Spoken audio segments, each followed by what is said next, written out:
colleague, the Honorable Minister for Information Technology, the respected Secretary of the Department, through Kumara Gurbaran, the CEO of Tanfinet, Kamal Kishore, one of our leading tech entrepreneurs, Mr. Murugavel Janagiraman, the many distinguished guests from India, from overseas who are here today, ladies and gentlemen. First, thank you very much for your interest and for being partners with us in this major event that we hope is the beginning of a new era of IT innovation and rapid expansion of new companies and new technologies in Tamil Nadu. I want to put things in a historic perspective because I believe we're at a very historic moment. If you look at the transformation of economies, of societies, from the age of animal power through steam power, through the second wave of industrialization with the advent of electricity, and then of computing, all of those accelerated growth at a particular rate, each one probably faster than the last. If you look at the last 20 years or 30 years, at least in my adult lifetime, I remember when the first personal computer came out, made by IBM in the 1980s, I think, early 80s, when the first Windows machine came out in the early 90s. There was a period when the S-curve of computing had reached its maturity phase, and probably around the late 90s to the early 2000s, with the exception of the big dot-com boom and bust that happened, at the late 90s, the early 2000s. The real impact came from access to capital. Large mounds of capital were built up in the Western economies, in the United States and Europe, and those were the drivers of growth. Those who had access to capital could scale. That has been profoundly changed ever since the universalization of internet access, and that's the key. It's not just the internet, but the universalization of access. Now the greatest growth, the greatest economic activity, the greatest profit margins, the greatest wealth creation comes out of technology. Technology, at least for the foreseeable future, is going to be one of the key drivers of growth.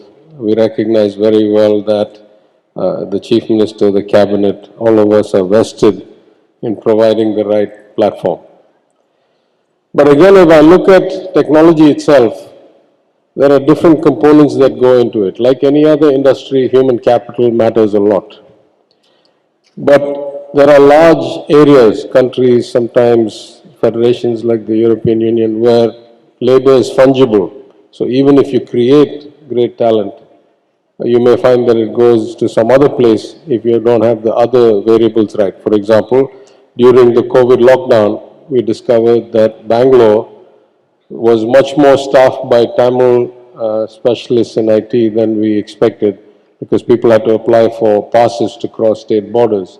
And only then we realized the extent of our Tamil youngsters, specialists, because we have the largest gross enrollment ratio, highest gross enrollment ratio, largest number of college seats. We were creating all this talent, and it was going to different places. Again, I look at the arc of history, and you take the United States, where most of us think, the Silicon Valley is the kind of mecca of innovation. It must be remembered that Silicon Valley was, sleepy farmland till the 60s, till the semiconductor revolution. And even then, it was only a hardware giant. So around the time I went to the United States as a graduate student, it was not clear that Silicon Valley would be the software giant, because companies like Microsoft that dominated the operating system and software industry were based out of places like Seattle. So there are some ecosystems that seem to sustain across many S-curves of many transitions. Silicon Valley eventually proved resilient enough, and because, even today, though it's starting to lose some of its sheen, and there's migration out to other parts of the United States, particularly to Texas, to Oregon, to Washington, it still is the center of gravity of innovation. Why I talk about that is, you take Tamil Nadu. We have the talent. We were the pioneers. We started creating things like tidal parks and setting up an IT department in the administration of the government much before other people saw the potential. And yet today, I must admit that we are not the leaders. It is, at least at a city level, cities like Bangalore and Hyderabad seem to have better ecosystems that draw talent, and our ecosystem has not been that good. So this is our time. Our time is now to use this transition, this new S-curve formation in things like fintech, IoT, applications to large-scale government or governance problems, and reclaim our spot, not just in Chennai, but across the state of Tamil Nadu, because it is our talent. We want to become the best ecosystem for innovation, for technology, and for providing the right kinds of careers and opportunities for wealth creation for our youngsters. There are probably 2 or 3 components to that. The first, as with anything else, is to continue to focus, as we have for 100 years in the Dravidian movement, on inclusive access and human capital development. I think it's beyond a doubt around the country today that Tamil Nadu has by far the best talented, educated young workforce there is. But it still needs a lot more. So since we came to power, we are focused on converting this educated workforce into employable and immediately productive members of industry and of commerce. And the Chief Minister's priority program that he oversees himself, called Non-Mudalvan, works with many of the tech companies that are sponsors here, and we're trying to make the broad education and raw talent of people much more directly applicable in specific sectors. And that could be skilling in advanced technologies and pneumatic machines and specialized kind of precision mechatronics. It could be in development or programming or computer games or lottery systems. The second part is that we want to keep our focus on inclusivity. So I think a couple of our officers have spoken today that we want to reach every village, every hamlet with high-speed internet access. In today's kind of knowledge-based economy, you cannot create 2 classes of citizens, one who have access to high-speed information on their fingertips, because the wealth of information has become almost infinite. And so access becomes the barrier, and we want to have inclusion all the way down to the last mile at every village, at every hamlet. And that's why we announced in this budget a few days ago the investment we did in building the unified digital infrastructure and completing that last mile connectivity that is not being connected by BharatNet, including, so using our own funds and our own access. That's one part of the system. The other is to provide both systemic support as well as capital, and particularly capital to those who have been underrepresented and without access to capital. And so many of you may know that last year the government of Tamil Nadu set up a couple of different investment funds, equity investment funds. One targeted Adi Dravidar and Palangodiyanar scheduled tribes, and one a broad investment fund. We have a fairly large emerging sector seed fund within the Tamil Nadu Infrastructure Fund Management Corporation, which I chair, and we hope to do a lot more. This year we have expanded into other areas which we think are innovative. And so altogether, I think we'll have at least a few hundred crores of equity capital to invest and be partners with startups and ensure that people with the talent and the ideas are not deprived of access to capital as the barrier to to realizing their vision. The third thing that we can do is to improve ease of doing business, which is a kind of amorphous term which can mean many things. But our global advisors have been very strongly recommending to us that we need to find a way to close the gap between intent and outcome in whatever approval process, in whatever systematic way that encourages investors, entrepreneurs, whether they're large corporates or small startups, to think of Tamil Nadu as their first destination, as their obvious choice. There are a lot of steps underway. I don't want to get ahead of myself, but as soon as the budget and demands session is over, we will probably shift. As Mr. Murugavel Janagraman was kind enough to mention, we have brought the fiscal deficit down from 62,000 crores to almost 30,000 crores, so a reduction of about 55%. And now, we have the capacity to divert our attention a bit towards growth rather than consolidation. And that was the vision.